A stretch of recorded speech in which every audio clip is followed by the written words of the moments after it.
Corona के संक्रमण को देखते हुए पूरी दुनिया भर में इस बात की होड़ लगी है कि कैसे इस बीमारी का इलाज ढूंढा जाए। वैक्सीन जो इस बीमारी का इलाज है उसे ढूंढने के लिए तमाम कंपनियां काम कर रही हैं, तमाम देश के वैज्ञानिक लगातार मेहनत कर रहे हैं। ऐसा लगता है जैसे कि हर कोई अपने 24 घंटे सिर्फ इसी में लगा रहा है, जो कि वैज्ञानिक वर्ग है। ऐसे में जर्मनी और ब्रिटेन, इन दोनों देशों ने कोरोना वायरस के दवा का ट्रायल शुरू कर दिया है। कोरोना वैक्सीन का ट्रायल, ह्यूमन ट्रायल शुरू हो चुका है और अब उम्मीद जागी है कि अगले 3 से 4 महीने में वैक्सीन होगी हर किसी के लिए उपलब्ध, क्योंकि अगर यह ट्रायल सफल रहा मानव पर तो यकीन मानिए वो दिन दूर नहीं होगा जब हम कोरोना को कहेंगे बाय बाय।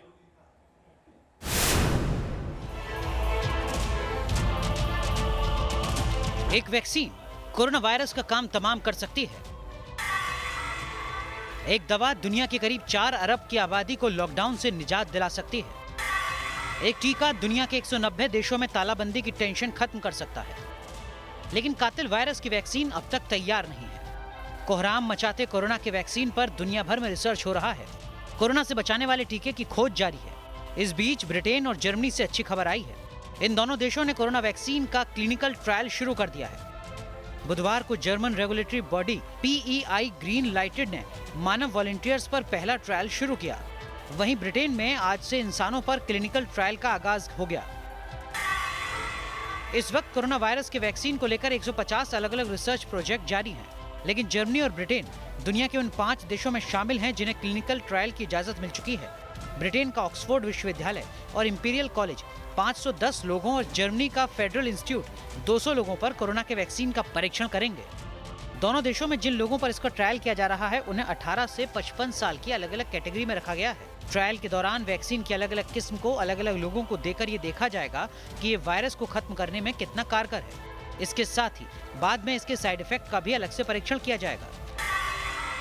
जर्मनी की बायोटेक कंपनी बायोएनटेक ने अमेरिकी दवा कंपनी फाइजर के साथ मिलकर कोरोना वैक्सीन पर रिसर्च और टेस्टिंग शुरू की है। इस वैक्सीन का नाम BNT162 रखा गया है। पहले फेज के बाद वैक्सीन के दूसरे फेज की टेस्टिंग में वैक्सीन का इस्तेमाल उन लोगों पर किया जाएगा जिनके कोरोना संक्रमित होने की ज्यादा आशंका है। ब्रिटिश सरकार ने इंपीरियल कॉलेज लंदन को वैक्सीन पर रिसर्च करने के लिए 220 करोड़ रुपए देने का ऐलान किया है। ब्रिटेन के स्वास्थ्य मंत्री मैट हैनकॉक के मुताबिक कोरोना का ये टीका वायरस से लड़ने का एकमात्र कारगर तरीका है। भारत में भी कोरोना वैक्सीन को लेकर तमाम तरह की रिसर्च जारी है। भारत में वैज्ञानिकों ने कोरोना की वैज्ञानिक कुंडली बना ली है और अब वैक्सीन बनाने का काम तेजी से आगे बढ़ रहा है। अमेरिका में एक्सपर्ट टीम ने हाइड्रोक्सीक्लोरोक्वीन दवा को फायदेमंद नहीं माना है। ऐसे में अब सबकी नजरें जर्मनी और ब्रिटेन में हो रहे क्लिनिकल ट्रायल के नतीजों पर टिकी हैं। Team news nation. इस बीच ये खबर आपको चेताने के लिए बहुत आवश्यक है। हम सब जानते हैं कि भारत सरकार ने प्लाज्मा के जरिए ट्रीटमेंट को अनुमति दे दी है। यानी कि अगर कोई व्यक्ति कोरोना के संक्रमण से ग्रसित रहा है और वो ठीक हो गया है तो उसके खून से प्लाज्मा निकालकर दूसरे संक्रमित व्यक्ति में यह खून चढ़ाया जा सकता है, ये प्लाज्मा चढ़ाया जा सकता है और उससे उसके ठीक होने की उम्मीदें काफी ज्यादा हैं। लेकिन अब खबर यह आ रही है कि ब्लैक में प्लाज्मा बेचा जा रहा है। वो सही है या गलत, इसकी पहचान नहीं हो पाएगी। कितना दिया जाना चाहिए, इसकी पहचान नहीं हो पाएगी। आपकी जान खतरे में है अगर आप ब्लैक में प्लाज्मा खरीदते हैं कोरोना संक्रमण से बचने के लिए। कोरोना काल में धड़ल्ले से जारी है प्लाज्मा का काला बाजार। डार्क वेब पर बिक रहा है कोरोना को हराने वालों का प्लाज्मा। कोरोना वैक्सीन के नाम पर बेचा जा रहा है रिकवर हो चुके कोरोना मरीजों का प्लाज्मा। कोरोना वायरस महामारी ने डार्क वेब पर कुछ ऐसी चीजों की बिक्री शुरू कर दी है जो वहां कभी नहीं होती थी। डार्क वेब पर वहां वायरस डिटेक्टर्स से लेकर कोरोना वायरस की वैक्सीन तक बेची जा रही है। यही नहीं, चोरी छुपे गैरकानूनी तरीके से रिकवर हो चुके पेशेंट्स का प्लाज्मा बेचा जा रहा है। डार्क वेब पर 25 मिलीमीटर से लेकर 500 मिलीमीटर तक के प्लाज्मा पैकेट बिक्री के लिए मौजूद हैं। अब यहाँ 2.036 बिटकॉइंस यानी 10,86,000 रुपए में 1 लीटर प्लाज्मा बेचने का दावा किया जा रहा है। लेकिन डार्क वेब पर एकाएक प्लाज्मा की बिक्री की वजह क्या है? दरअसल कोरोना महामारी के बीच प्लाज्मा थेरेपी एक उम्मीद बनकर उभरी है। हालांकि प्लाज्मा थेरेपी पर अभी रिसर्च जारी है और नतीजों का इंतजार है। इस बीच दावा किया जा रहा है कि कोविड-19 से ठीक हो चुके मरीजों के प्लाज्मा से बाकी मरीजों की जिंदगी बचाई जा सकती है। जिस मरीज को एक बार कोरोना का संक्रमण हो जाता है, वह जब ठीक होता है तो उसके शरीर में एंटीबॉडी डेवलप होती है।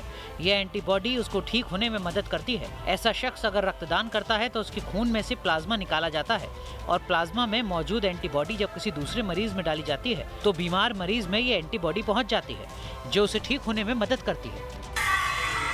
लेकिन सावधान रहिए, डार्क वेब पर इस तरह के तमाम दावे फरेब हैं, क्योंकि प्लाज्मा थेरेपी पर अभी रिसर्च जारी है और नतीजों का इंतजार है। लेकिन कोरोना वायरस का खौफ इतना ज्यादा है कि डार्क वेब पर प्लाज्मा और कोरोना की मेडिसिन जैसा झूठ भी खूब फल फूल रहा है। Team news nation. हम आपको इसलिए चेता रहे हैं कि 10 लाख रुपए में 1 लीटर प्लाज्मा की बात जो कही जा रही है डार्क वेब पर बेचने की, वो कालाबाजारी है और ये आपकी जान को खतरा बड़े पैमाने पर पहुंचा सकता है। दरअसल प्लाज्मा थेरेपी को हिंदुस्तान में अनुमति दी गई है, लेकिन सिर्फ शोध के आधार पर। उन मरीजों को दिया जा रहा है प्लाज्मा थेरेपी जिनकी जान एकदम खतरे में है, जिनके लिए एक तरह से मृत्यु साए की तरह पर सामने खड़ा है, उनके लिए इसका परीक्षण किया जा रहा है। लेकिन ये डॉक्टरों की निगरानी में ही किया जा सकता है। कैसे ये हो रहा है और कैसे इसका फायदा हो सकता है, अब देखिए। कोरोना संक्रमित मरीजों के लिए ठीक हो चुके लोगों का प्लाज्मा वरदान बनकर उभरा है और काफी पुरानी एंटीबॉडी तकनीक के जरिए भारत समेत दुनिया के कई देशों में संक्रमित मरीजों का इलाज किया जा रहा है। जो व्यक्ति कोरोना वायरस को मात देने में कामयाब हो रहा है, उसके रक्त को संक्रमित व्यक्ति में डालकर उसे ठीक किया जा रहा है। प्लाज्मा तकनीक में एंटीबॉडी का इस्तेमाल होता है और इसमें ठीक हुए मरीज ब्लड डोनेट करते हैं और उस ब्लड से प्लाज्मा निकालकर बीमार को चढ़ाया जाता है। मरीज की जान पर खतरे के बाद ही इससे इलाज किया जाता है। दरअसल ठीक हुए मरीज में वायरस के खिलाफ एंटीबॉडी बन जाता है, जो वायरस से लड़ने में सहायक होता है, जबकि बीमार मरीज में एंटीबॉडी तुरंत नहीं बनता। एंटीबॉडीज ब्लड प्लाज्मा में मौजूद रहते हैं, जिसे नए मरीज के शरीर में इंजेक्ट किया जाता है और इसे ही प्लाज्मा डिराइव्ड थेरेपी कहते हैं। प्लाज्मा थेरेपी के लिए डोनर वही बन सकता है जिसको कोई दूसरी बीमारी ना हो और जिनमें कोरोना संक्रमण से उभरने के बाद 14 दिन तक दोबारा लक्षण ना दिखें। साथ ही साथ डोनर की वेन्स भी चेक की जाती हैं, क्योंकि वेन्स ज्यादा पतली होने पर प्लाज्मा थेरेपी सफल नहीं हो सकती। डोनर की शुरुआती जांच में 7 से 8 घंटे का वक्त लगता है और इसके बाद फिर डोनर के खून से प्लाज्मा निकाला जाता है, जिसमें करीब 2 घंटे का वक्त लगता है। फिर उसे संक्रमित मरीज को चढ़ाकर उसका ट्रीटमेंट किया जाता है। ब्रिटेन के पीएम बोरिस जॉनसन की हालत खराब होने के बाद डॉक्टर्स ने उन्हें इसी तकनीक से पूरी तरह से ठीक किया था। वैसे प्लाज्मा थेरेपी का पहली बार प्रथम विश्व युद्ध के बाद 1918 में फैले स्पेनिश फ्लू के समय इस्तेमाल किया गया था और उसके बाद से ही लगातार संक्रमित बीमारियों को दूर करने में प्लाज्मा थेरेपी का उपयोग किया जाता रहा है। कोरोना के केस में प्लाज्मा थेरेपी का सबसे पहले उपयोग चीन के वुहान शहर में शुरू हुआ था, जो काफी सफल रहा और कोरोना संक्रमण से जूझ रही पूरी दुनिया के लिए आज प्लाज्मा थेरेपी उम्मीद की सबसे बड़ी किरण नजर आ रही है। Team news nation. और आइए बात करते हैं हिंदुस्तान में किस तरह से कोरोना का संक्रमण दिन दोगुनी रात चौगुनी गति से आगे बढ़ता चला जा रहा है। लेकिन अगर आप हिंदुस्तान के 10 बड़े शहरों को देखें तो स्पष्ट हो जाता है कि कोरोना का संक्रमण दरअसल 50% के आसपास इन शहरों तक ही सीमित है। यानी कि हॉटस्पॉट्स के आधार पर देखें तो आज शहरों में सबसे बड़े पैमाने पर संक्रमण है और ऐसे में गुजरात वो नया सेंटर बन रहा है जहां बहुत बड़े पैमाने पर कोरोना संक्रमण के मामले सामने आ रहे हैं। यह बात अलग है कि गुजरात ने अब अपनी टेस्टिंग को कम कर दिया है। क्या इससे लोगों के संक्रमण का पता लगना कम नहीं हो जाएगा? मुंबई, दिल्ली और अहमदाबाद, ये वो 3 शहर हैं जो देश में कोरोना के एपिसेंटर बने हुए हैं। मुंबई और दिल्ली में कोरोना मरीजों का आंकड़ा लगातार बढ़ रहा है, लेकिन अहमदाबाद के हालात कोरोना वायरस की परेशानी बढ़ाने वाले हैं। यहाँ पिछले 48 घंटों में कोरोना मरीजों की संख्या में खौफनाक बढ़ोतरी दर्ज की गई है। पिछले एक हफ्ते में गुजरात में कोरोना संक्रमितों की संख्या 3 गुना बढ़ गई है। कोरोना से होने वाली मौतों की संख्या भी यहाँ एकाएक तिगुनी हो गई है। देश में कोरोना संक्रमण को लेकर एक खास पैटर्न देखा जा रहा है। देश के बड़े शहर कोरोना की सबसे ज्यादा मार झेल रहे हैं। कोरोना से सबसे ज्यादा प्रभावित शहरों की बात की जाए तो मुंबई में सबसे ज्यादा 3096 कोरोना संक्रमित पाए गए हैं। वहीं दिल्ली में 2248 कोरोना संक्रमित हैं। अहमदाबाद में कोरोना के 1501 एक्टिव केस हैं। इंदौर में 945, जयपुर में 737, पुणे में 660 और हैदराबाद में 513 कोरोना संक्रमित मरीज हैं। अगर सिर्फ मुंबई, दिल्ली और अहमदाबाद में कोरोना के एक्टिव केस की बात की जाए तो यहाँ कुल 6845 कोरोना मरीज हैं, जो देश में कुल कोरोना मरीजों का करीब 32% है। अगर पिछले 24 घंटों की बात की जाए तो देश में कोरोना से 41 लोगों की मौत हुई है और 400 से ज्यादा कोरोना के मामले सामने आए हैं। केंद्र सरकार के मुताबिक राष्ट्रीय स्तर पर कोरोना संक्रमण में रिकवरी रेट 19% से अधिक है, लेकिन मुंबई, अहमदाबाद, इंदौर और जयपुर में कोरोना मरीजों के ठीक होने की दर कम है। भारत में कोरोना खास इलाकों में कहर बरपा रहा है। देश के 96 जिले ऐसे हैं जहां 30 से ज्यादा मामले हैं, जबकि 42 जिले ऐसे हैं जहां 21 से 30 कोरोना एक्टिव केस हैं। 66 जिले ऐसे हैं जहां 11 से 20 मामले हैं, जबकि 222 जिले ऐसे हैं जहां कोरोना संक्रमित की संख्या 1 से 10 के बीच है। सबसे खास बात यह है कि देश के 12 जिले ऐसे हैं जहां कोरोना संक्रमितों की संख्या पूरे देश के मुकाबले 50.8% है। कोरोना संक्रमण का ये पैटर्न परेशान करने वाला है। ऐसे में सरकार के पास लॉकडाउन ही एकमात्र इलाज है, वरना जिन जिलों में कोरोना संक्रमण के मामले कम हैं, वहां भी वायरस कहर बरपा सकता है। Team news nation. विचार कीजिए, 1926 में आजादी से पहले तबलीगी जमात का गठन इसलिए हुआ था कि इस्लाम को रूढ़िवाद और कट्टरवाद के चंगुल से बाहर निकाला जाए। लेकिन तबलीगी जमात के यही लोग आज हिंदुस्तान में कोरोना के सबसे बड़े कैरियर बन चुके हैं। और यही बात सबसे दुखद है, क्योंकि कोरोना से संक्रमित होने के बाद भी तबलीगी जमात के लोग अपने आप को बाहर सरकार के सामने नहीं रख रहे, प्रशासन से छुप छुप कर भाग रहे हैं। ऐसे में उत्तर प्रदेश की सरकार ने जबरदस्त काम किया है। बीते 48 घंटे में 150 ऐसे लोगों को उन्होंने ढूंढ निकाला है जो तबलीगी जमात से जुड़े हुए भी रहे हैं और जो संक्रमित भी हैं। 3000 से ज्यादा लोग तबलीगी जमात में शामिल हुए, ऐसे लोग जो कि उत्तर प्रदेश में ही पाए गए हैं जो संक्रमित हैं। जरा आप बताइए, आखिरकार क्या है ये अंधविश्वास नहीं है तो और क्या है? आप देश के साथ विश्वासघात कर रहे हैं अगर आप सरकार के सामने आकर अपने ट्रैवल हिस्ट्री और अपने कनेक्शंस को नहीं बता रहे।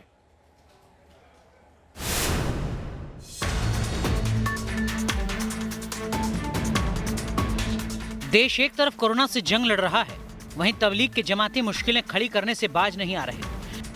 यूपी के मुरादाबाद में 15 अप्रैल को जमातियों की जांच के लिए गई मेडिकल टीम पर हमला किया गया था। इन पत्थरबाजों में से 5 में कोरोना वायरस की पुष्टि हुई है। एहतियात के तौर पर अब 73 पुलिस वालों को क्वारंटीन किया गया है। पुलिस प्रशासन की तमाम अपील के बावजूद जमाती सामने नहीं आ रहे हैं और जांच के लिए गई पुलिस और मेडिकल टीम पर पथराव कर रहे हैं। इस बीच जमात का मौलाना साद अब तक पुलिस के सामने नहीं आया है। यूपी के शामली से मौलाना साद के फार्म हाउस पर दिल्ली पुलिस की क्राइम ब्रांच की टीम ने छापेमारी की। क्राइम ब्रांच की टीम के साथ शामली की लोकल पुलिस भी मौजूद रही। दबिश के दौरान क्राइम ब्रांच की टीम ने फार्म हाउस के कर्मचारियों से पूछताछ की और साद के बारे में सुराग जुटाने की कोशिश की। हालांकि पुलिस ने फार्म हाउस के कर्मचारियों से पूछताछ भी की है, लेकिन उनसे कोई सुराग नहीं मिला। पुलिस की कार्रवाई के बाद साद के रुख में नरमी आई है। वो जमातियों को जांच के लिए प्रशासन से सहयोग की अपील कर रहा है, लेकिन वो अब तक फरार है। दिल्ली के मरकज से निकले जमातियों की वजह से देश के बड़े हिस्से में संक्रमण फैल गया है, लेकिन जमाती अभी भी छिपे हुए हैं, अपनी जांच से पीछे हट रहे हैं। प्रयागराज में एक जमाती प्रोफेसर पुलिस के शिकंजे में आया था। इसने अपने यहाँ विदेशियों समेत कई जमातियों को छिपा रखा था। इनका इस तरह का रुख हैरान करने वाला है, क्योंकि एक तो जमात की वजह से देश में कोरोना के मामले बढ़ रहे हैं, वहीं दूसरी तरफ मौलाना साद के साथ साथ उसके जमाती भी छिपते फिर रहे हैं। इनका गुनाह कोरोना से देश में जारी जंग को कमजोर कर रहा है। Team news nation. लेकिन जनाब, ये जो हो रहा है ना, ये सिर्फ हिंदुस्तान में हो सकता है। ये एक ऐसा देश है जहां पर सदियों से हम इस बात की तस्दीक करते रहे हैं कि अगर कोई व्यक्ति आपके लिए एक करे तो आप उसके लिए 4 करें। ये हमारी संस्कृति, हमारी सभ्यता रही है। लेकिन विघटन कुछ इस तरीके से आज हमारे देश में है कि अगर कोरोना वॉरियर्स हमारे लिए एक करते हैं तो उन पर हम 100 पत्थर मार रहे हैं। ऐसे लोगों के बारे में आप क्या कहेंगे? आप इन हिंदुस्तानी भी कहेंगे क्या? देखिए। आखिर ये लोग कब सुधरेंगे? ये कब समझेंगे कि जो घरों के बाहर हैं वो रक्षक हैं। ये कब जानेंगे कि अपनी जान जोखिम में डालकर ये हमारी जान बचाने के लिए बाहर हैं। कभी इन पर ईंटें फेंकी जाती हैं, कभी घरों की छत पर चढ़कर पथराव होता है। रक्षकों पर ये हमला क्यों और किस लिए? महाराष्ट्र के नासिक के मालेगांव से आई इन तस्वीरों को देखिए। सड़क पर बैरिकेड्स लगाकर पुलिसकर्मी अपना फर्ज निभा रहे हैं, लेकिन अचानक लॉकडाउन का उल्लंघन करते हुए बड़ी संख्या में सड़क पर लोग उतर आते हैं। ये भीड़ इन कोरोना वॉरियर्स की तरफ बढ़ती है और इन पर हमला कर देती है। तस्वीरों में आप देख सकते हैं कि कैसे भीड़ में शामिल लोग पुलिसकर्मी पर कुर्सी फेंकते हैं और हेलमेट पहने हुए पुलिसकर्मी अपनी जान बचाकर मौके से भागता है। लेकिन जैसे ही भीड़ में शामिल लोग सामने से पुलिस की वैन आते देखते हैं तो भाग खड़े होते हैं। महज कुछ ही मिनट में भीड़ तितर-बितर हो जाती है। अब गुजरात के अहमदाबाद से इन तस्वीरों को देखिए। यहाँ जान पर आस्था भारी पड़ रही है। अहमदाबाद के सरदार नगर इलाके में बुधवार को मंदिर में लोगों के होने की सूचना मिली तो पुलिस लोगों को समझाने मौके पर पहुंची, लेकिन कुछ असामाजिक तत्वों ने कोरोना कर्मवीरों को ही निशाना बना दिया, उन पर हमला कर दिया। तस्वीरों में आप देख सकते हैं कि कैसे एक शख्स पुलिस की वैन पर पथराव कर रहा है। कोरोना वॉरियर्स पर हुए इस हमले में 3 पुलिसकर्मी घायल हुए हैं। वहीं पुलिस ने इस मामले में 16 लोगों को गिरफ्तार कर उनके खिलाफ केस दर्ज किया है। देश भर से आ रही कोरोना वॉरियर्स पर हमले की ये तस्वीरें जाहिर करती हैं कि इन कर्मवीरों पर हमला करने वाले इस देश के असली नागरिक तो नहीं हो सकते। निश्चित ही ये लोग देश और समाज के दुश्मन हैं, जो कोरोना की जंग में वॉरियर्स का साथ देने की जगह उन पर हमला कर उनके मनोबल को तोड़ने के साथ कोरोना के खिलाफ लड़ाई को कमजोर करने में लगे हैं। Team news nation. कोरोना संक्रमण के बचाव की वजह से कई देशों ने लॉकडाउन घोषित कर रखा है, जिनमें ऑस्ट्रेलिया भी शामिल है। आइए अब आपको दिखाते हैं ये वीडियो, कैसे छत पर बैठ के लोग नशा कर रहे थे। ऑस्ट्रेलियाई पुलिस ने उन्हें पकड़ा और किस अंदाज में ड्रोन के जरिए उनकी शिनाख्त हुई और उन्हें जेल में भेजा गया। देखिए तस्वीर।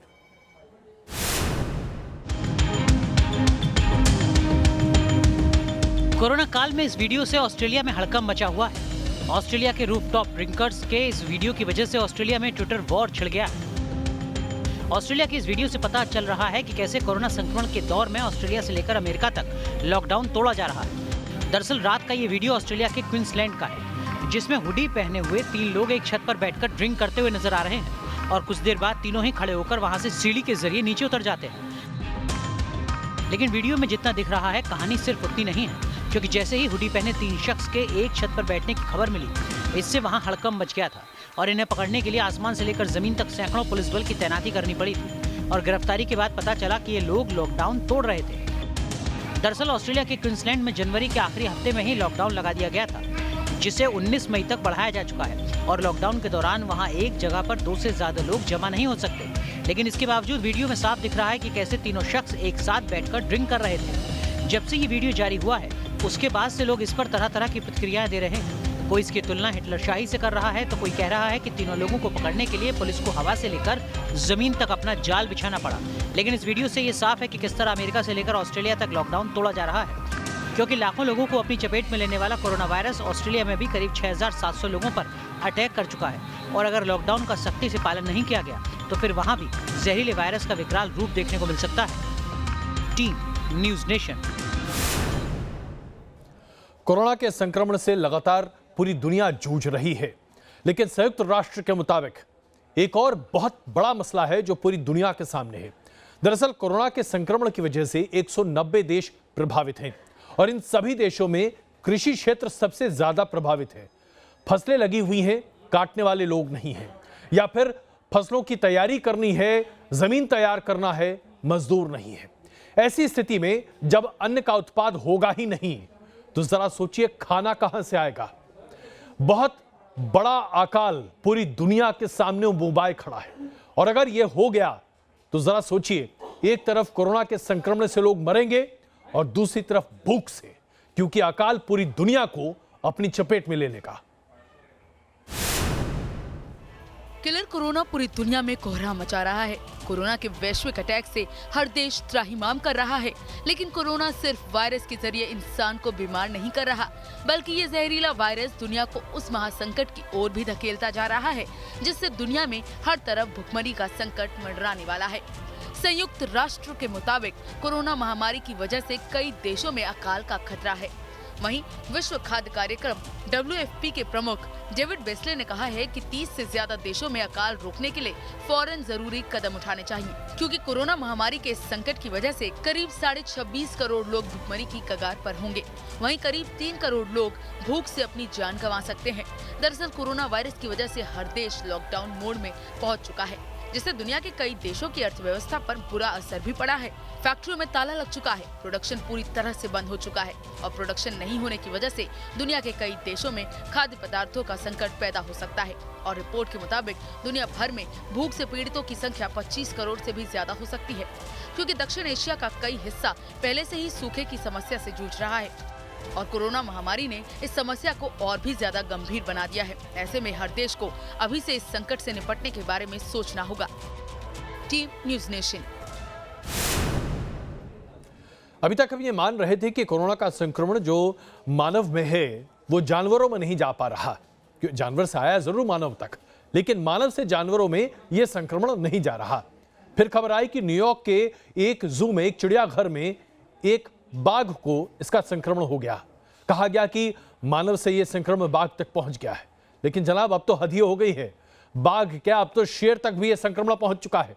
जू के कई जानवरों तक कोरोना का संक्रमण पहुंच रहा है, जिससे इसके बड़े पैमाने पर फैलने का खतरा और ज्यादा गंभीर हो रहा है।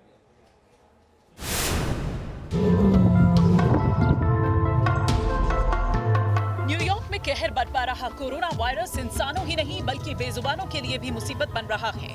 न्यूयॉर्क के ब्रॉन्क्स जू में 4 बाघ और 3 अफ्रीकन शेरों में कोरोना संक्रमण का मामला सामने आया है। इससे पहले 5 अप्रैल को भी न्यूयॉर्क के इसी जू में एक मलेशियन टाइगर नादिया कोरोना संक्रमित पाई गई थी। नादिया का कोरोना संक्रमित होना दुनिया में किसी गैर पालतू जानवर के संक्रमित होने का पहला मामला था। न्यूयॉर्क में कोरोना इंसानों पर कहर ढा रहा है, ठीक इसी तरह बेजुबानों पर भी संक्रमण नहीं थम रहा। बाघिन नादिया के बीमार होने के बाद अब इसी जू में कैट फैमिली के 7 और जानवर संक्रमित पाए गए हैं। खबर है कि न्यूयॉर्क के ब्रोंक्स चिड़ियाघर में 4 बाघ और 3 शेर कोरोना संक्रमित पाए गए हैं। सूखी खांसी के बाद इनकी जांच की गई थी। सभी 7 जानवरों की जांच पॉजिटिव आई है। इससे पहले 4 साल की बाघिन नादिया कोरोना वायरस पॉजिटिव पाई गई थी।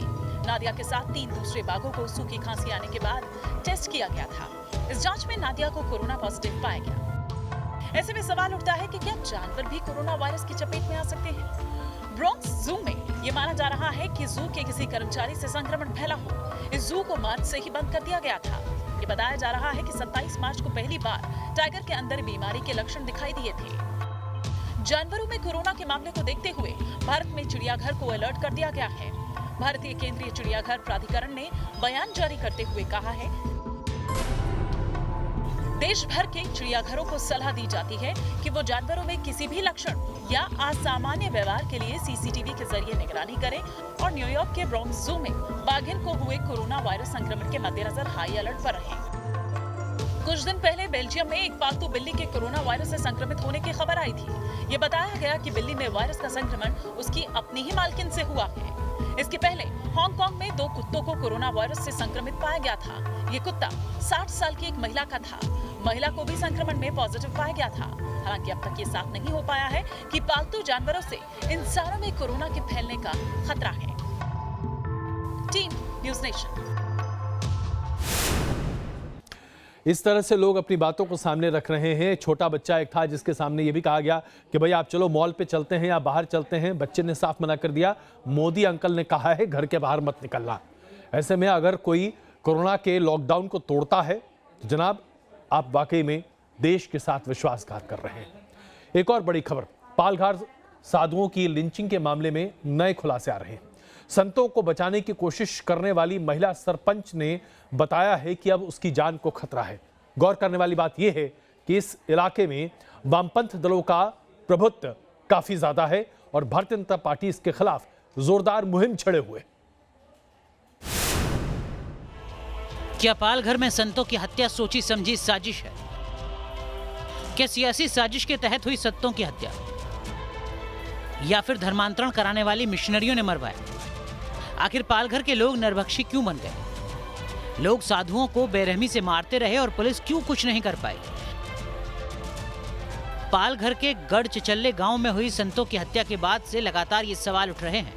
महाराष्ट्र के मुख्यमंत्री और गृह मंत्री दोषियों को सजा देने जैसे घिसे पिटे जुमले ही बोल रहे हैं, लेकिन पालघर में संतों की जघन्य हत्या के बाद से ही सियासी साजिश से लेकर मिशनरियों की साजिश से जुड़े कई खुलासे हो रहे हैं। इंसानियत को शर्मसार करने वाली ये वारदात शाम करीब 7:30 बजे से रात 11 बजे यानी करीब 3.5 घंटे तक हुई।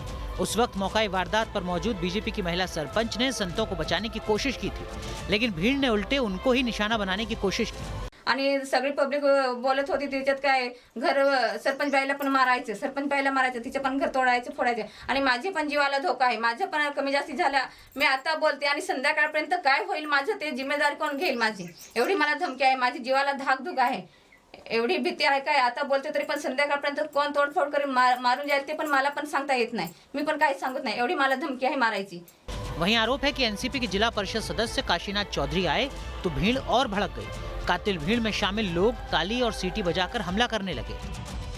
सवाल ये भी कि अगर इस गांव की महिला सरपंच करीब 3 घंटे तक भीड़ को कंट्रोल कर सकती हैं, तो एनसीपी के जिला परिषद सदस्य और पुलिस क्यों नहीं कंट्रोल कर सकी? अगर अफवाह के चलते संतों के साथ मारपीट की गई तो पुलिस के आने के बाद भी संतों को क्रूरता से क्यों पीटा गया?